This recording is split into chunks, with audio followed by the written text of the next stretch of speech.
पाक ने ना 100 घोड़े, मुल्ला अली कारी ने लिखा 100 घोड़े गौस पाक ने इकट्ठे खरीद लिए, खरीदे भी जरा अरबी नस्ल के। तर्जमा करा अज तक की बनता इस गल का, यानी 1.25 करोड़ वाली पजारो तो वह भी 100।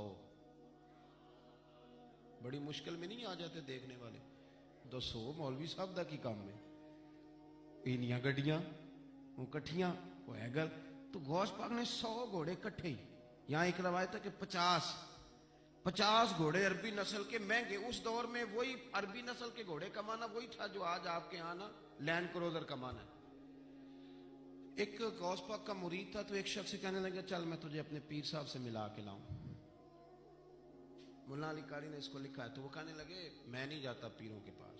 उसने कहा चल तो सही। वो ले आया। पहले दिन दाखिल हुए तो गौस पाक के अस्तबल में 50 घोड़े बंधे हुए।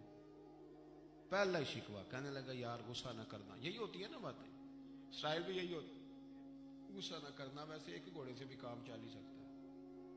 आपको पता है ना, बड़ा बड़ा लोगों को याद आता है गरीबों की बच्चियां और फलानी शय और गरीब और ये बड़ी बड़ी चीजें याद आ, उसको भी याद आ। गुस्सा ना करना। मैं अब उस बेचारे के पास जवाब भी कोई नहीं था कि हजरत साहब बात तो ठीक ही है, लेकिन जब आप किसी के हाथ पे बैत कर लेते हैं ना, फिर आपका इन कहानियों में उलझना बनता नहीं।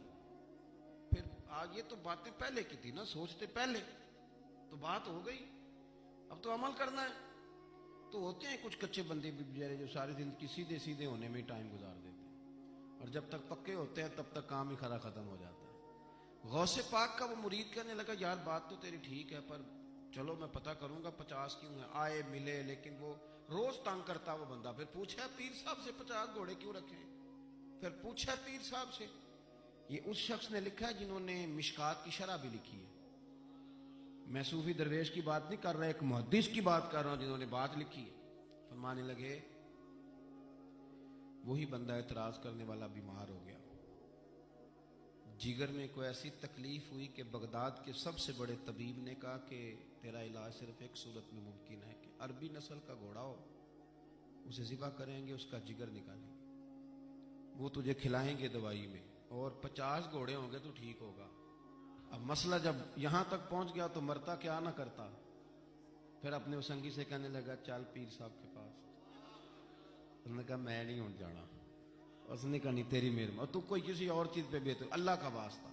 वो मानेंगे ही नहीं। उसने कहा पैर पकड़ूंगा, मैं मिन्नत करूंगा, मैं खुदा रसूल के वास्ते दूं, एक दफा चल वरना मर जाऊंगा। मरने वाला बंदा क्या करे, जब मौत सामने नजर आए तो गया गौस पाक के पास और कहता सारे रास्ते सोचता गया कि पैरों पे सर रखूंगा, पगड़ी उतारूंगा, ये करूंगा, मिन्नत करूंगा, माँ की बात सुनाऊंगा, अपनी बहनों का वास्ता दूंगा, बड़ा कुछ करूंगा, हुजूर आ उसके सदके मान जाए, छोटे बच्चों की बात सुन। सारे रास्ते तैयारी करता गया, लेकिन जब गौसे पाक जिलानी